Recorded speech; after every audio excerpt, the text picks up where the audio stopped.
What's up? It's Richie from the Mac and Cabby channel. I hope you're doing really well today. So I've just come on just to do a quick match review of the match between Sunderland and Real Betis. So I've literally come in from the match about half an hour ago. A great turnout today. Really good. I was in the broker end in the south stand, and it was pretty packed. It was pretty much wasn't a seat to be spare. From what I could see, and also as well the Jimmy Montgomery stand as well was open, but the club did shut off the north stand and the east stand today, just due to ticket sales. Obviously there wasn't enough tickets sold to open those stands, so what's the point, which I totally get. But it was a great turnout. Real Betis as well had a fair few fans as well. They were actually situated in the north stand, so if you were sitting in the north stand, facing the pitch, they were just to your right in the corner. And I would say there was maybe a couple of hundred at most there, from what I could see. So yeah, fantastic turnout by the fans. The fans were in great voice today. I'm losing my voice a little bit as well. So yeah, I was singing my heart out with the rest of them as well. And it was just exciting. It was just pure excitement just to sit in the stadium again.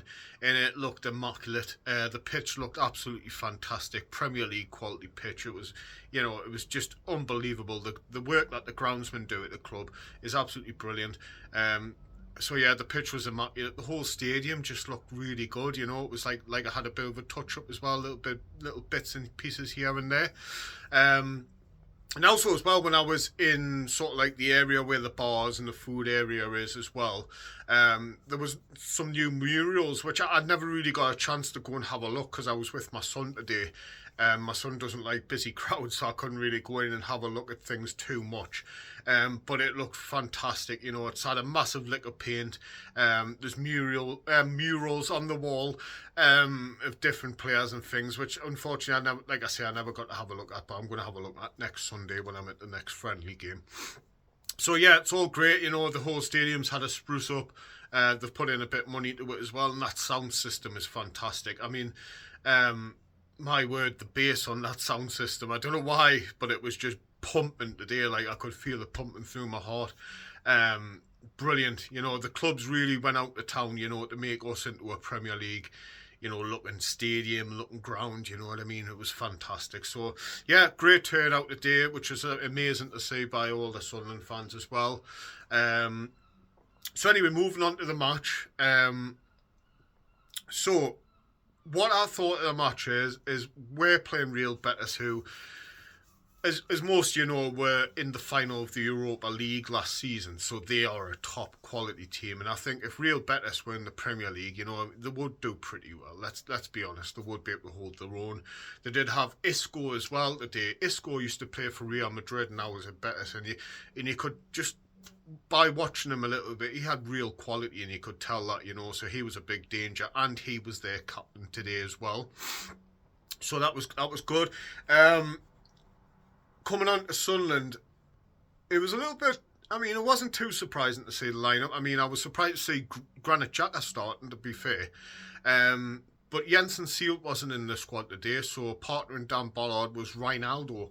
And I thought he'd done all right, actually, at centre-half. It kind of, first thing I come to my head, it kind of reminds us of David Alaba. How he's a bit of a small, he was a left-back, he's a kind of a small player as well, but he now plays centre-half, or he did play centre-half as well. So he did do a good job there. I don't think that's his preferred position. I still think we need to bring somebody in. I have no idea what happened to Jensen Seelt today. Maybe he's injured. He was just not in the squad at all. So that was a good, good open, to see some of these players in action, sort of like Ronaldo, Xhaka, Adringa, Talbi, Sadiki, Diarra. It was really, really good and refreshing to see these new players in the team. So what I will say is I'll come on to the criticism before I come on to some positives, right? Because it's always easier to get out the way with. I think what it is at the minute, yes, it's just a friendly game, and we're not playing to the full pelt. We're not playing as what we would be playing in a Premier League game. I totally get it, but you still want to see a little bit of effort, don't you? So for me, my man of the match was easily Granit Xhaka. Granit Xhaka, when I was watching him more than anyone, to be fair, on the pitch, which you would with a top signing like him, but he was coming back, dropping into defence when the defence needed a little bit of cover between Dan Bollard, Ronaldo, and then Trey Hugh moved in there. So he was dipping in there, and then also as well, he was bringing the ball forward, but his passing was absolutely fantastic. But what I liked about Granit Xhaka, he was the captain today, and I tell you something, I could hear his mouth on that pitch. He's very vocal, you know, he's barking instructions all over the pitch, and that's something that we've been missing in our team for quite a long time. I know I've come on here before on some of my vlogs and I've slated Dan Neil as a captain. I still believe Dan Neil's not captain material in my opinion. Why he was made captain, I don't know. I'm not going to, go too much into that because I've already had me say on that. But if we're going to have Granit Xhaka as our captain, that's a fantastic appointment because of what I've watched today with him on the pitch is like I've just said there, is something we've been missing in our team, a big vocal point to, you know what I mean, to control the play, you know what I mean, to rife the lads up, somebody that the young lads can look to as a leader, and who better to have than Granit Xhaka, in my opinion. He was sublime today. Siddiqui, I thought, had a fantastic game as well. Diarra did as well. I mean, Diarra was playing in Enzo Lafay's position today. You know how Enzo Lafay will push up and support Mayenda. So Diarra was actually doing that today. And he did all right. He wasn't as good as Enzo Lafay in that position, in my opinion, but he still did a good job. He was still supporting Mayenda and pressing the back line when we need to do. So I've kind of went off. I've got to, from the criticism, I've gone to positives. Well, anyway, it doesn't matter, does it? So anyway, Talby as well. I thought Talby played a little bit better today. Talby's been a little bit quiet, but I think it's just sort of like, he's trying to find his feet, trying to find his ground in the team. But he did look very positive on that right-hand side today. I mean, a few times he was a little bit hesitant to get the ball in, but he did win a few corners, and, he did work hard for the team. On the opposite side of Dringa, yeah, he's great, he's got the pace, but I still think I was watching him as well a bit today, and he looked a little bit lost, and he just hasn't got that confidence yet. But I think once a Dringer gets that confidence, and he knows his role, and he knows his position well in our team, then I think he's going to come on absolutely brilliant, cutting in from that left-hand side. Yes, we've got Romain Mundle. I think Romain Mundle's going to be out until the end of September. I'm not sure whether that's true fact. It's just what I've read offline. I think he's out for at least another couple of months. So we're going to need somebody on that left-hand side. And if a Dringer can do that job, then absolutely fantastic. It's just he needs that little bit more confidence, to take his man on as well, because there was a couple of times in the game as well I did notice he was a bit hesitant to take his man on. But again, I've still got belief that these two wingers, Talby and a Dringer that were brought in, are going to do really well.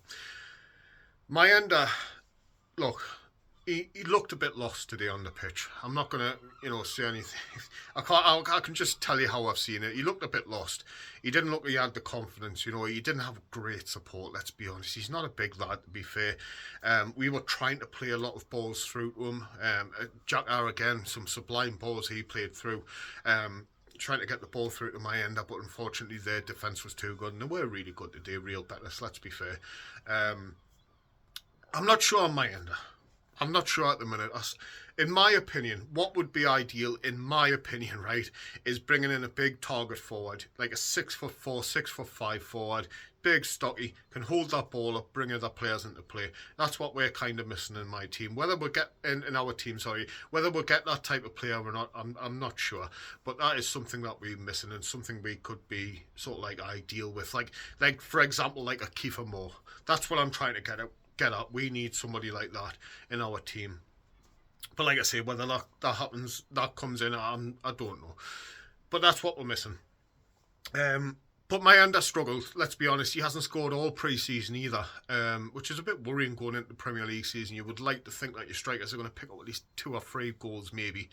But he hasn't scored yet, and that's a bit worrying for me. So I would like to see in the next 2 friendlies is Mayenda actually score a goal in one of those games, because that will give him a little bit of confidence going into the start of the Premier League season. But it is a bit worrying up top. I've got to admit that is a bit scary what's happening. Wilson Isidore is still out injured, but again, I don't think Wilson Isidore is going to be good enough to start as a striker for us. So in my opinion, now we need to bring in a centre half and a striker, and I think that we're pretty much sorted. I mean, our new goalkeeper today as well, he played all right, but it's his first game, like, you know what I mean? So I can't really judge him in any way. So anyway, very quickly, our next two games, we've got Augsburg during the week, and then next Sunday, I'm going to the friendly game against Rio Vallecano. I'm going to be sitting on Jimmy Montgomery's side of the stadium as well. I've never sat in that stand before, so it'll be interesting to see what the view's like. If I do see it at the game or anything like that, just come over and I'll have a bit of chat with you. But I'll leave that there.